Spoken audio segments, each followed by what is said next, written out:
Assalamu alaikum. I am Dr. Aisha. So far we are done with the forearm and arm. Today we are going to start our next region, which is hand. In today's lecture we will be talking about the bony skeleton of hand first of all. Then we will be doing the carpal tunnel flexor retinaculum and the clinicals related to the wrist and hand. Let's begin with the bony skeleton of hand.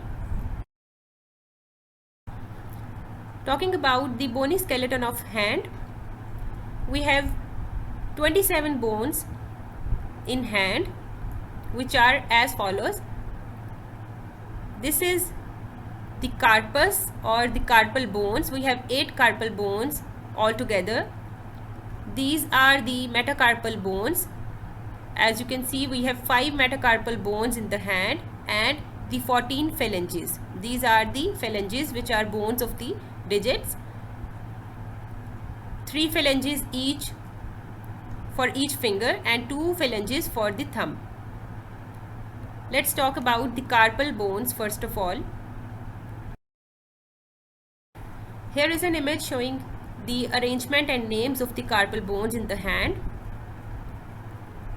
This is the distal end of radius. This is the distal end of ulna. We have 8 carpal bones in the hand, which are arranged in 2 rows. This one is the proximal row and this one is the distal row. Each row contains 4 carpal bones, as you can see in this image. Starting from the lateral side, as this is radius, so this must be the lateral side. Starting from the lateral to medial side in the proximal row, the first bone is the scaphoid, second bone is the lunate, third bone is triquetrum, and the fourth bone is pisiform. This whole is the proximal row of carpal bones. In the distal row, the first bone is trapezium, then comes the trapezoid, capitate, and the hamate. These are the 8 carpal bones in the hand. As you can see in this image, the carpal bones are arranged in such a way that the proximal row has its convexity proximally. This is the convex shape of the proximal row, whereas the concavity of the proximal row lies distally.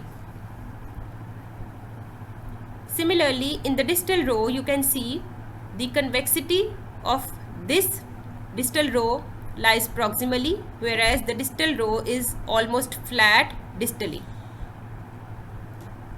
In addition to that, the carpal bones are arranged in such a way that they have their concavity on the palmar side or anteriorly. The carpal bones have anterior concavity, as you can feel it on your own hand, whereas on the dorsal aspect the carpal bones are convex.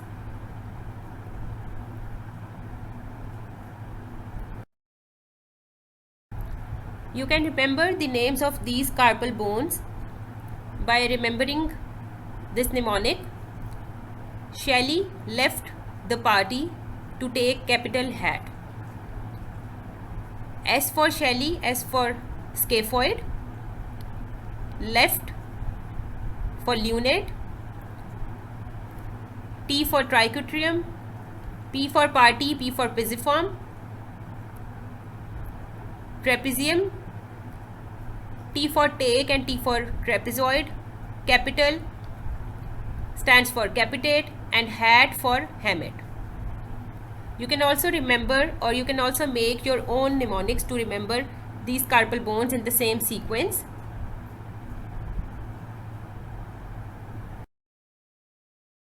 Now talking about the bony features of the carpal bones, I'll just give you a brief idea about the bony features of these bones. You don't need to do the much detail about these bones. You just need to know their names and arrangement and basic identification points, right? So the first bone in the proximal row is the scaphoid. As you can see, it is boat shaped. That is why it is termed as the scaphoid, which means boat shaped. This scaphoid has a tubercle, this one, on its lateral side, which is subcutaneous. You can feel it on your hand, just distal or just below the distal end of the radius. The second bone in the proximal row is the lunate, which is half moon shaped. The word lunate means half moon shaped. This bone has the half moon shaped.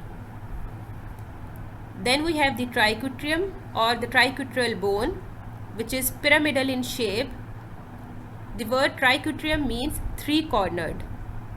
As you can see, it has three corners. It is pyramidal in shape. That is why it is named so. It has an oval articular facet on the distal part of its palmar surface. Here, this articular facet is for articulation of the pisiform bone. This small bone, which you can see here, is the pisiform bone. The word pisiform means pea-shaped. As you can see, it resembles the shape of a pea. That is why it is termed as pisiform. This pisiform bone, it articulates with the triquetrum. Pisiform has oval articular facet on its dorsal surface. Then we have trapezium. As its name suggests, it is quadrangular in shape. It has a crest and a groove anteriorly, as you can see here. Then we have trapezoid bone. Trapezoid bone resembles the shoe of a baby. Its shape is not much clear in this image. I will share other images with you guys in which the shapes and features of these bones are much more clear. For now, just look at this image. Then we have the capitate bone. It is the largest carpal bone in the hand with a rounded head. Here is the rounded head. That is why it is named as the capitate bone. The word capitate means the head. Then we have the hamate. This hamate bone has a large hook. That is why it is named as the hamate. The word hamate means hook. This bone has a large hook.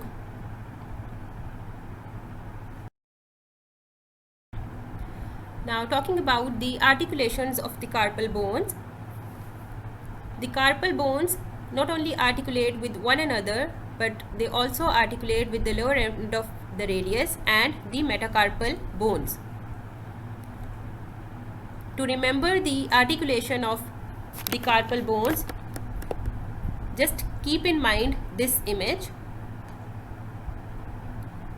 To start with the scaphoid, as you can see in this image, the scaphoid articulates proximally with the radius, lower end of radius. On the medial side, it articulates with the lunate, and distally it articulates with these three bones: trapezium, trapezoid and capitate. Talking about the lunate, you can see it also articulates with the lower end of the radius. On the lateral side, it articulates with the scaphoid. On the medial side, with the triquetrum, and distally it articulates with the capitate, hamate, and on the medial side with the triquetrum. Then we have the triquetrum. It articulates with the pisiform, lunate, hamate and articular disc of inferior radioulnar joint. This is the articular disc of inferior radioulnar joint. Then we have the pisiform bone. It only articulates with the triquetrum. Pisiform does not articulate with any other bone. Right? Talking about trapezium, as you can see in this image, proximally it articulates with the scaphoid, medially with the trapezoid and distally with the first two metacarpals. Then we have trapezoid. It articulates with the scaphoid, trapezium, hamate and the second metacarpal and some part of capitate. Then we have the largest carpal bone, capitate. This capitate, it articulates with the scaphoid, lunate, hamate, and second, third and fourth metacarpal. These three metacarpal bones. As you can see, they are articulating with the capitate. Then we have the hamate. Hamate articulates with the lunate, triquetrum, capitate and fourth and fifth metacarpal bones. That's all about the carpal bones. The second set of bones in the hand is the metacarpal bones. These red colored bones which you can see in this image are the metacarpal bones. We have 8 metacarpal bones. They are termed as miniature long bones. These metacarpal bones are numbered from lateral to the medial side, which means this one is the first metacarpal bone, this is the second, third, fourth and fifth. They are numbered from lateral to the medial side. Talking about their bony features or the parts, this rounded part which lies distally is the head of the metacarpal bones. The head articulates with the phalanges, as you can see here. This head of metacarpal bones, it forms knuckles during the flexion of the fingers. The head, they form knuckles of our hand. Then we have the neck of the metacarpal bones. This constricted part just below the head is termed as the neck of metacarpal bones, which is the common site of fracture in case of metacarpal bones. Then we have the shaft, this one, and the last part is the base. The base articulates with the carpal bones, as you can see here. It is irregularly expanded as compared to the head of the metacarpal bones.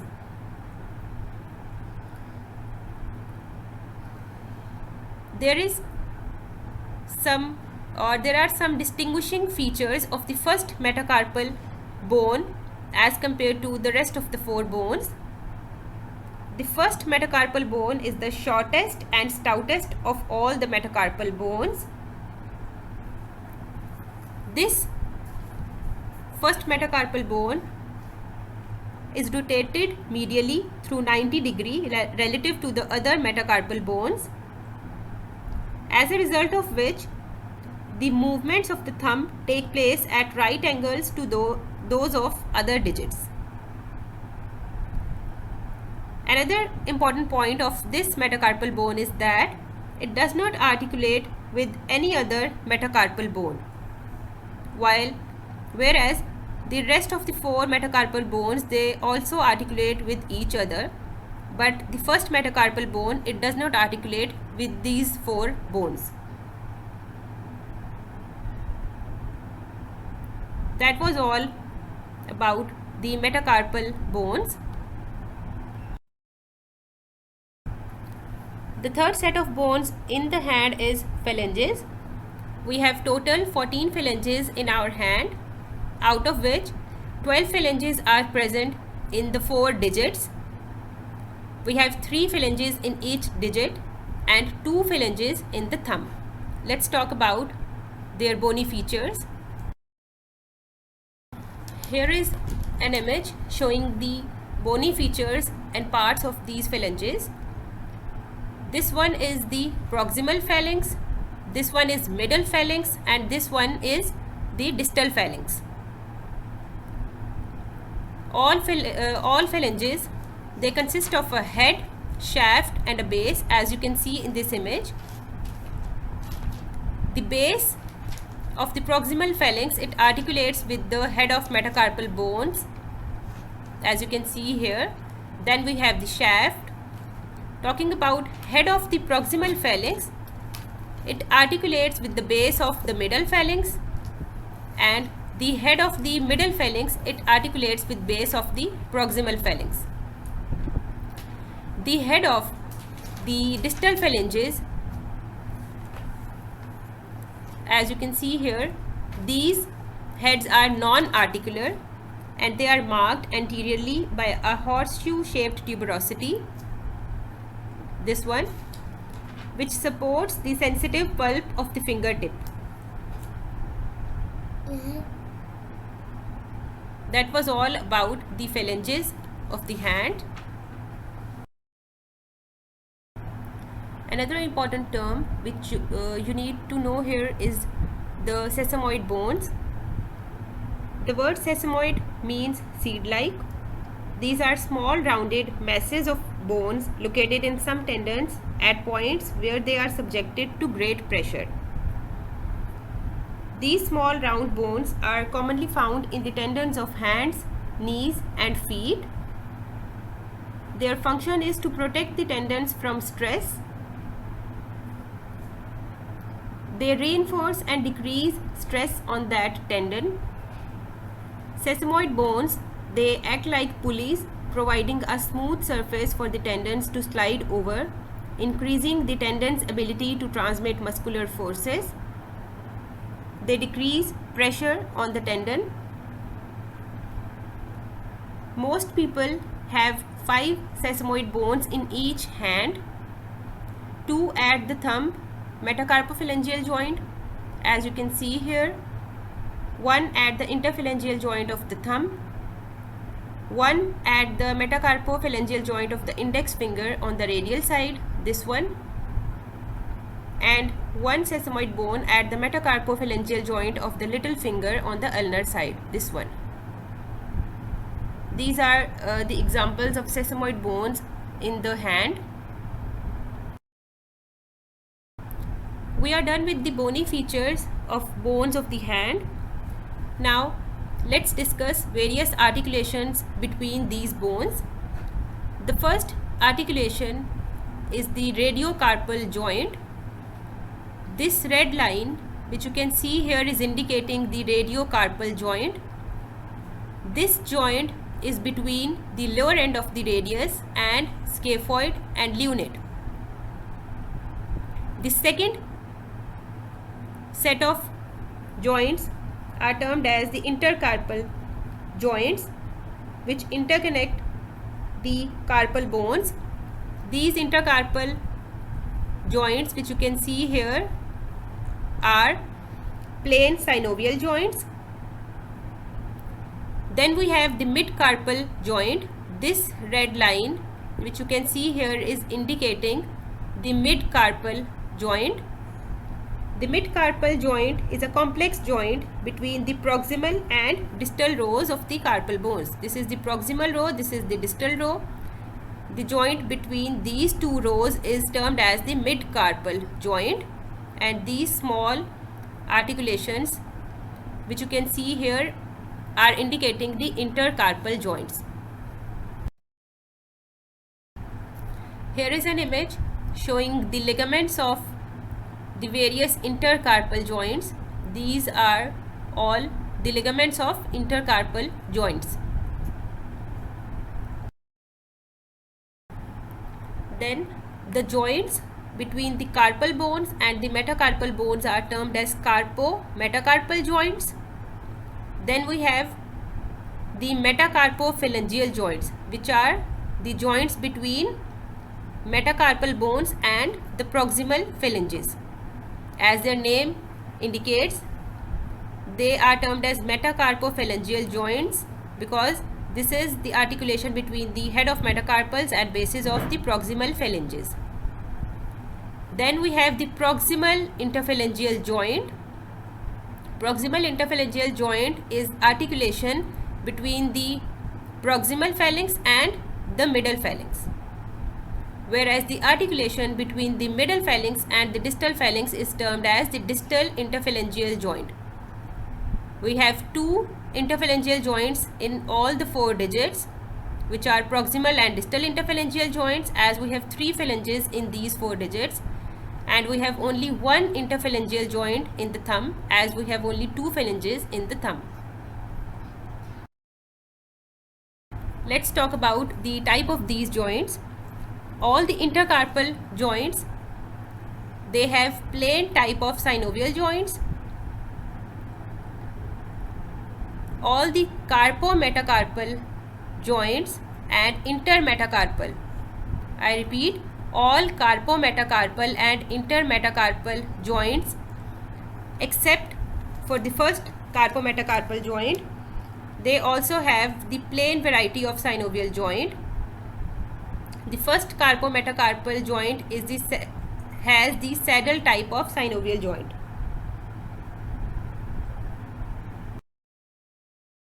And all the metacarpophalangeal joints and the interphalangeal joints are condyloid type of synovial joints.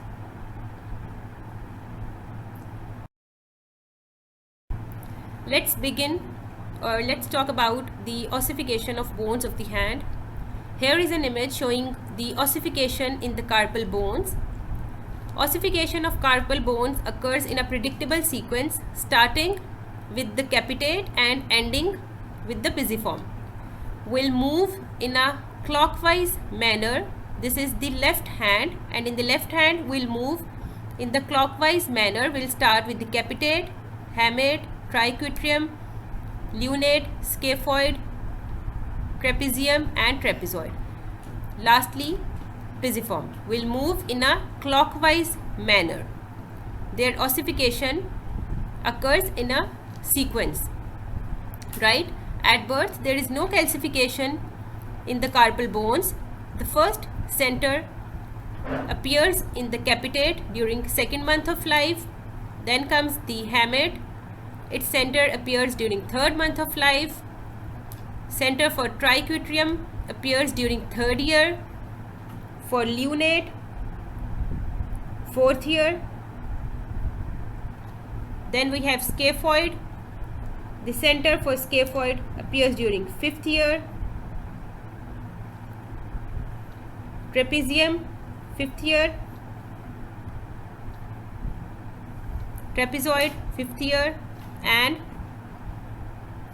the pisiform during 12th year. Now talking about the ossification of metacarpal bones.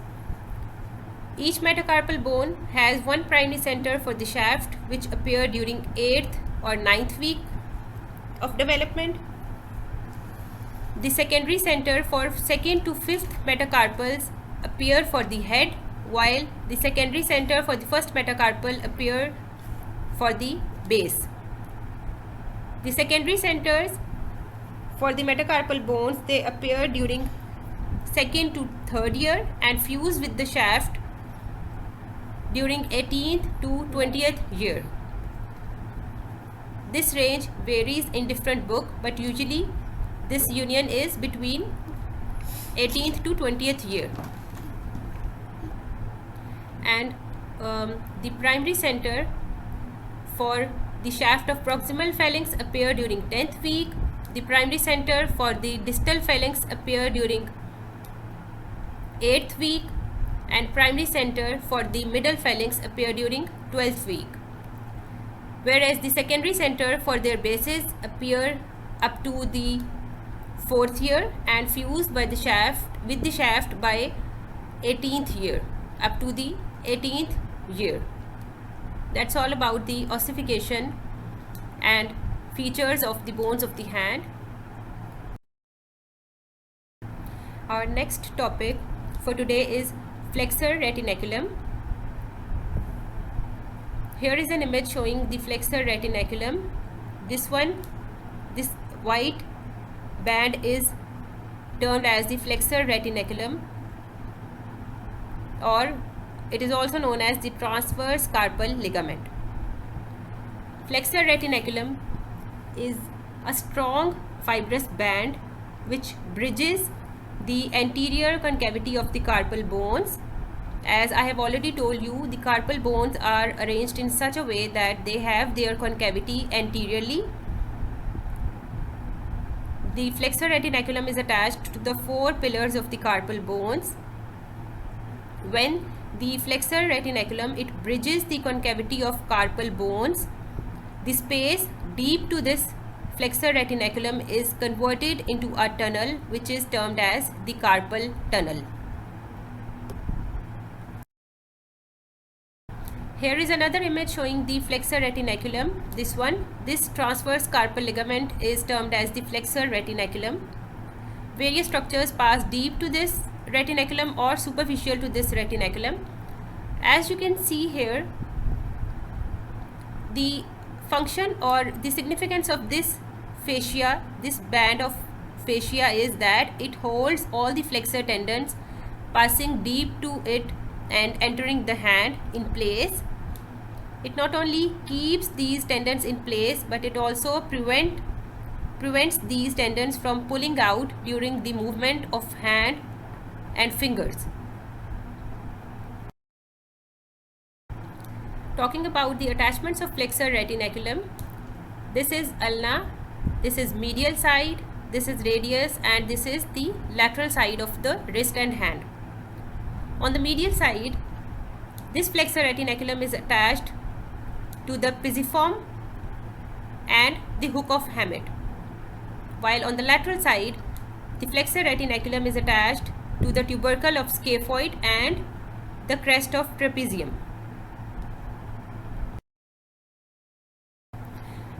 This is the cross section of the wrist showing the attachment of the flexor retinaculum.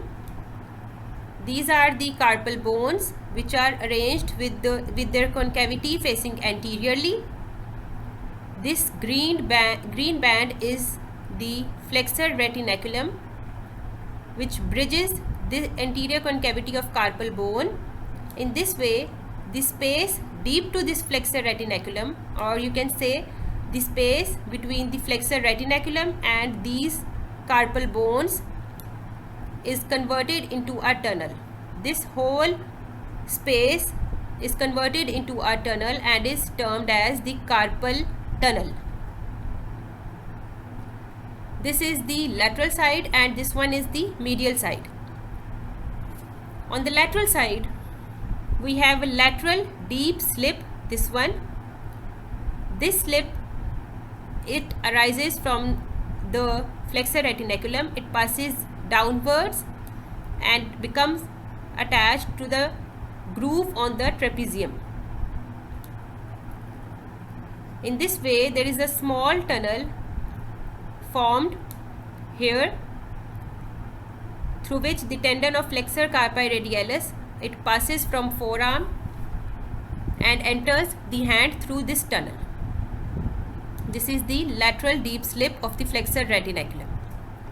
On the medial side, we have a medial superficial slip, this one, which is also termed as the volar carpal ligament. This is extension of this fascia. This volar carpal ligament then forms a tunnel or canal here, which is termed as the ulnar canal or Guyon's canal, through which the ulnar vessels and nerve passes and enters the hand.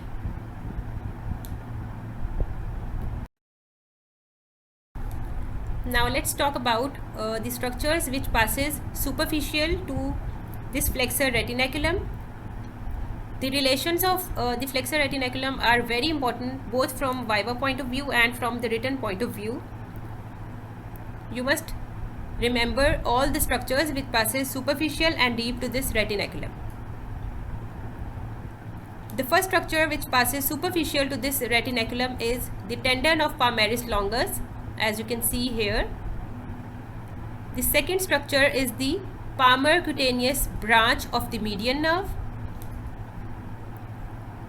Then we have the palmar cutaneous branch of the ulnar nerve, the ulnar vessels and the ulnar nerve, which passes through the volar, through the Guyon's canal. Then we have the thenar and hypothenar muscles. These are the hypothenar muscles and these are the thenar muscles. Both these muscles, they also arise from the superficial aspect of the flexor retinaculum.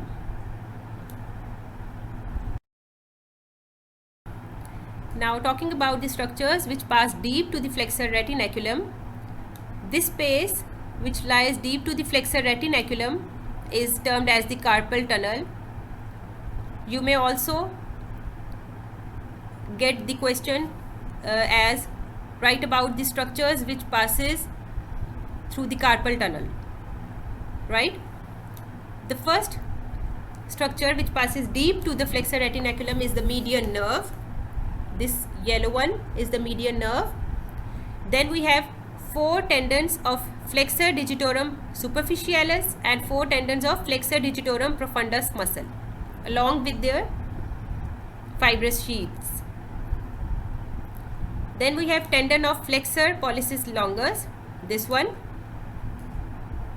the ulnar and radial bursa.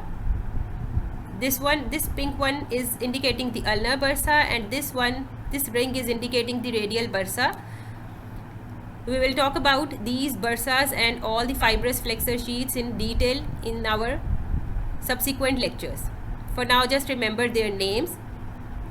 Then we have the tendon of flexor carpi radialis muscle, which lies between the retinaculum and its deep slip and in the groove on the trapezium through this space or tunnel. That's all about the flexor retinaculum.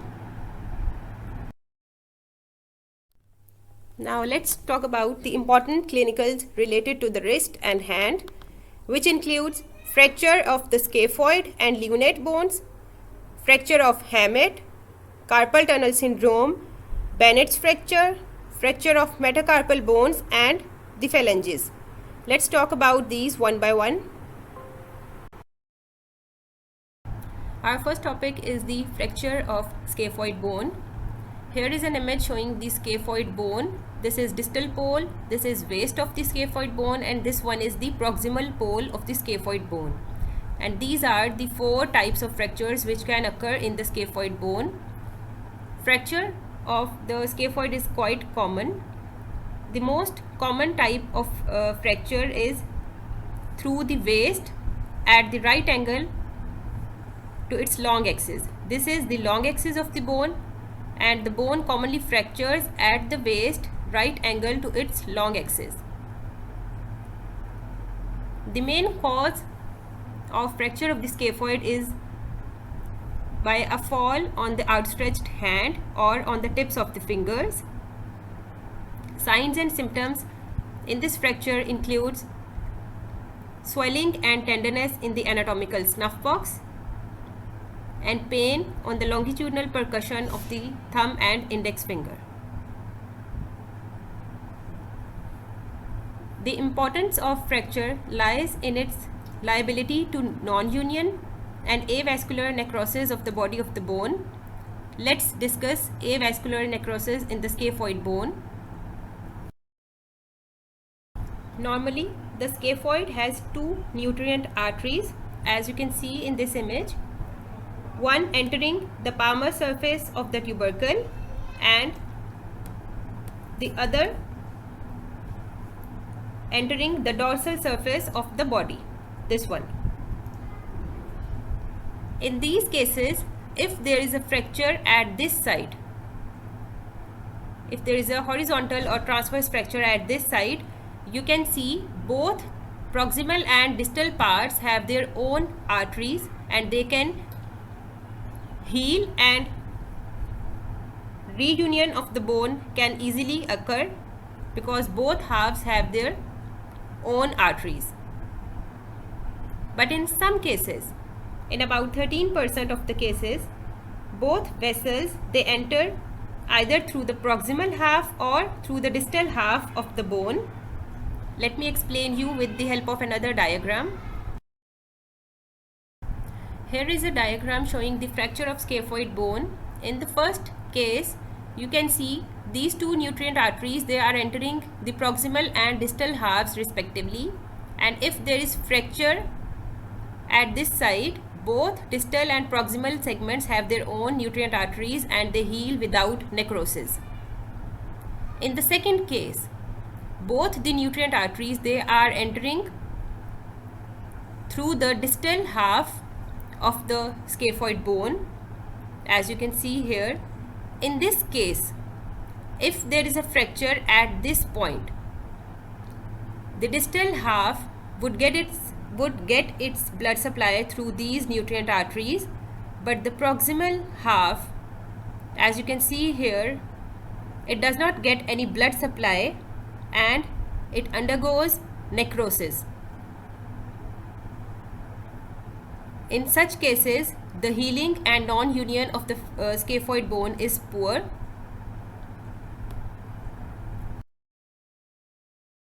Here is a radiograph of hand showing the fracture of scaphoid bone. This is the scaphoid bone and this is the fracture line along the scaphoid bone.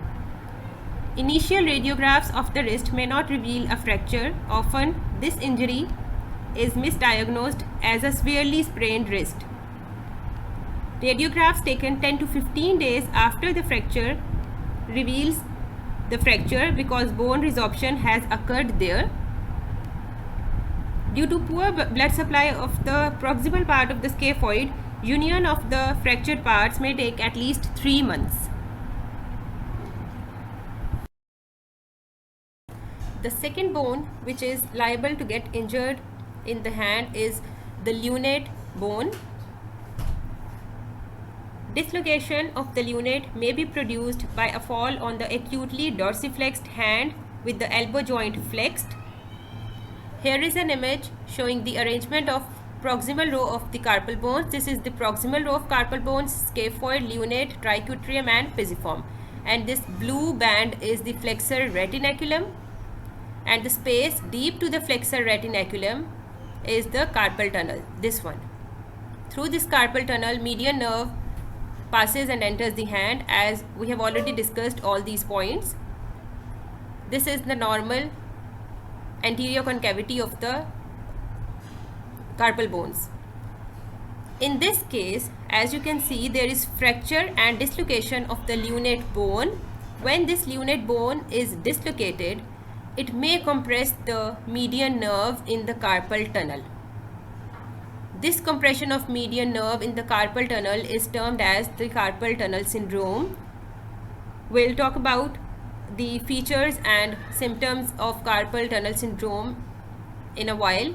For now, just remember, dislocation and fracture of the lunate bone may be a cause of carpal tunnel syndrome, or it may lead to the compression of median nerve in the carpal tunnel. Now the third one is the fracture of the hamate bone.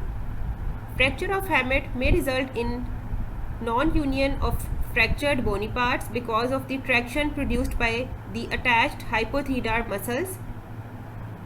Here is the image showing the fracture of the hamate. This is the fracture line of the hamate bone. As you can see here, this is the hook of hamate, this is the body of hamate, and this is the fracture line, as you can see in all images. Because the ulnar nerve is close to the hook of hamate, the ulnar nerve may be injured, causing decreased grip strength of the hand. In addition to that, ulnar artery may also be damaged when the hamate is fractured.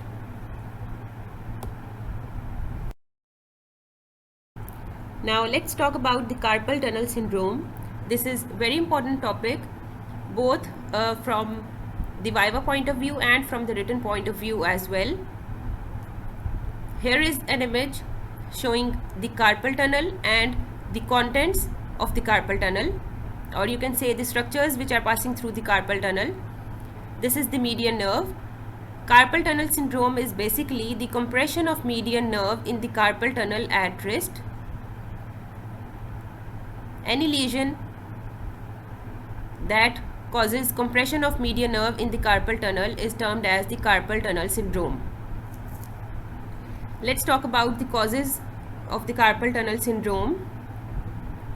The conditions that reduces the size of the carpal tunnel, which may include the fracture of the carpal bones. Due to the fracture of carpal bones, the space within the carpal tunnel is decreased, as I have already told you. In case of dislocation of the lunate bone or fracture of the other carpal bones may also lead to the compression of median nerve within the carpal tunnel.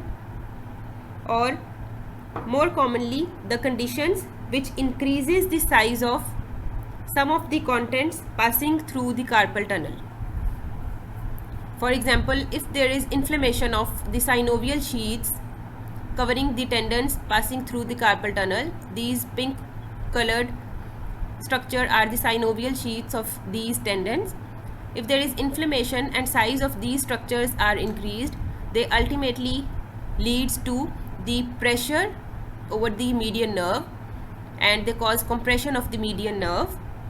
Other conditions in which the median nerve gets compressed are the fluid retention, more commonly in pregnancy, infections, or due to excessive exercise of the fingers, there may be swelling of the tendons or their synovial sheaths. All these structures, they increase the content size or decrease the space within the carpal tunnel, which ultimately cause compression of the median nerve.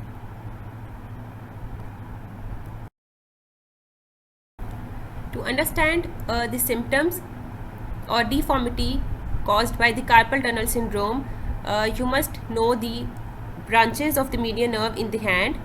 Although we will talk about the branches of median nerve in detail in our subsequent lectures, for now I am giving you a review about the branches of median nerve so that you can easily understand the symptoms caused due to the carpal tunnel syndrome or the symptoms due to the compression of median nerve. This is median nerve, this is ulnar nerve. As you can see, the median nerve is passing deep to this flexor retinaculum and enters the hand.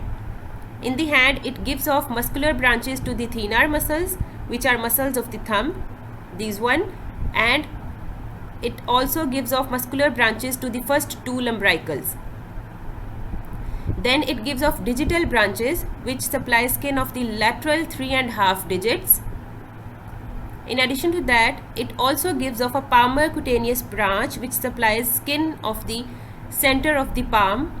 But this palmar cutaneous branch, as I have already told you, it passes superficial to the flexor retinaculum. It does not pass deep to the flexor retinaculum. Median nerve gives off palmar cutaneous branch just before entering the flexor retinaculum or just before entering the carpal tunnel.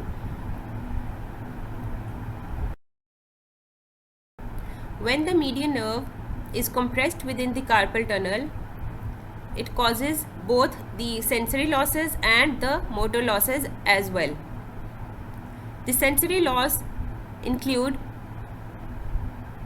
the lateral 3.5 digits. There is pain and numbness in the lateral 3.5 digits. There is decreased sensation or there may be complete loss of sensation in these 3.5 digits. The central area of the palm is spared as it is supplied by the palmar cutaneous branch of median nerve, which does not pass deep to the flexor retinaculum. It passes superficial to the flexor retinaculum. It does not enter the carpal tunnel, that is why it is spared. It is not compressed during carpal tunnel syndrome. Here is an image showing the cutaneous supply of the hand by the median nerve. As you can see, these green colored areas are showing the digital branches of median nerve which supply the lateral 3.5 digits, and this blue colored part is supplied by the palmar cutaneous branch of the median nerve.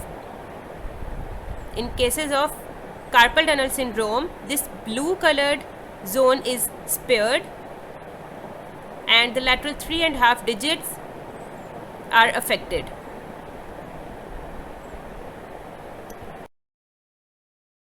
Now, talking about the motor changes in cases of carpal tunnel syndrome, as I have already told you, the median nerve gives off motor branches to the muscles of the thenar eminence. These are the muscles of thenar eminence, or you can say muscles of the thumb. They are responsible for movements of the thumb. In addition to that, the median nerve also gives off motor branches to first two lumbrical muscles. These lumbrical muscles, they cause flexion at the metacarpophalangeal joints and extension at the interphalangeal joints. Now what happens when the median nerve is compressed within the carpal tunnel? In long-term cases, these muscles, they don't get their motor supply from the median nerve, which may lead to the atrophic changes in these muscles, and they get paralyzed.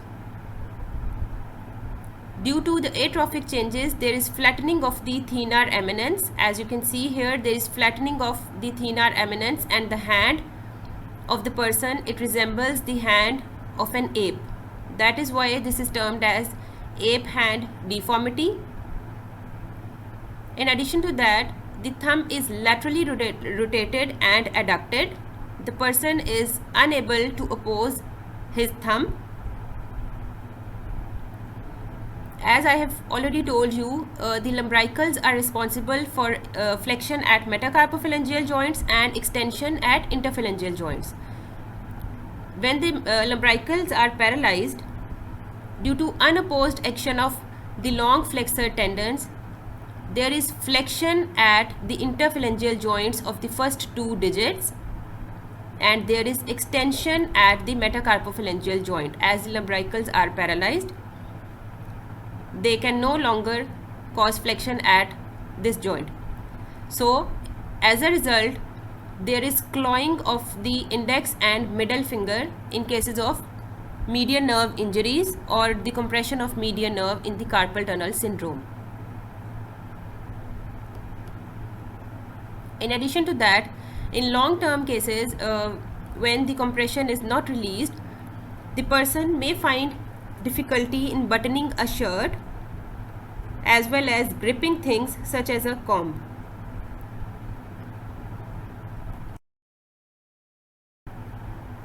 Treatment options for the carpal tunnel syndrome include treatment of the underlying cause and the carpal tunnel release.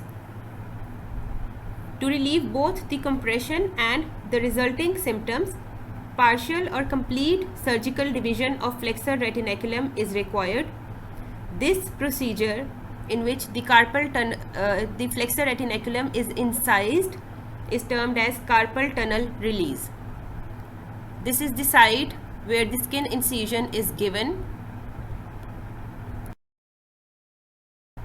And here is the image showing released median nerve. As you can see here, the flexor retinaculum is incised in this image so that the pressure on the median nerve could be released. The incision for the carpal tunnel release is made toward the medial side of the wrist and flexor retinaculum to avoid possible injury to the recurrent branch of median nerve. Here is the recurrent branch of median nerve which supplies muscles of the thumb. To avoid injury to this branch, we should give incision towards the medial side of the wrist. That's all about the carpal tunnel syndrome.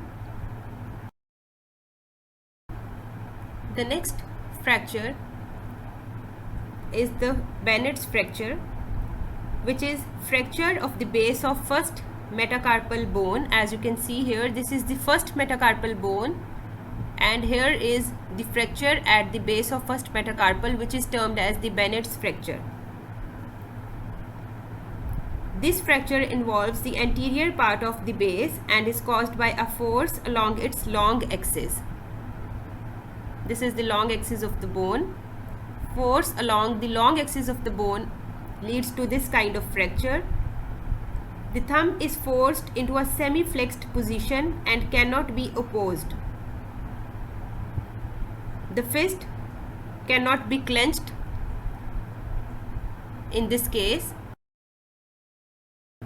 Here is the image showing the displacement of fragments in case of Bennett's fracture. This is the adductor pollicis muscle. Due to the pull of this muscle, the thumb or the first metacarpal is adducted and supinated to some extent. And here is the tendon of abductor pollicis longus muscle. Due to the pull of this muscle or due to the pull of this tendon, The metacarpal as a whole is also displaced proximally to some extent. The thumb is semi-flexed and adducted in this condition and cannot be opposed. Here is the radiographic picture of the Bannett's fracture. This is first metacarpal, and here you can see the fracture of its base at this point. This is the Bannett's fracture. Our next topic is the fracture of the metacarpal bones. Here is the image showing various kinds of fractures that can occur in the metacarpal bones. There could be fracture of the head, neck, shaft and base in cases of the metacarpal bones. All the metacarpals except the first metacarpal are closely bound together. Hence, isolated fractures tend to be stable. In addition to that, these bones have a good blood supply. That is why these fractures usually heal rapidly. If there is oblique or spiral fracture of shaft of metacarpal bone, this may result in overriding of the fragments, which results in shortening of the finger. Severe crushing injuries of the hand may produce multiple metacarpal fractures and results in instability of hand.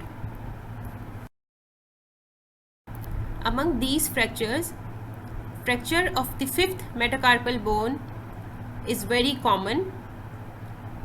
The fracture of fifth metacarpal bone is often termed as the boxer's fracture. It occurs when an unskilled person punches someone with a closed and abducted fist. The head of the bone rotates over the distal end of the shaft, producing a flexion deformity. There is angulation at this site, which leads to the flexion deformity. Now the last clinical in the hand is fracture of the phalanges. Crushing injuries of the distal phalanges are common. For example, when a finger is caught in a car door, it leads to the fracture of the distal phalanges. Because of highly developed sensation in the fingers, these injuries are extremely painful. A fracture of a distal phalanx is usually comminuted type of fracture, and a painful hematoma develops at this site. Hematoma is basically local collection of the blood. In addition to that, fractures of the proximal and middle phalanges are usually the result of crushing or hyperextension injuries. Because of close relationship of phalangeal fractures to the flexor tendons, the bone fragments must be carefully realigned to restore the normal function of the fingers. Fracture of distal phalanx of the middle finger is the commonest of all. It is treated by splinting the injured phalanx to the adjacent normal finger. Here is the fractured distal phalanx of the middle finger, which is treated by splinting it with the normal adjacent finger. This is called as the buddy splint. That's all about today's lecture.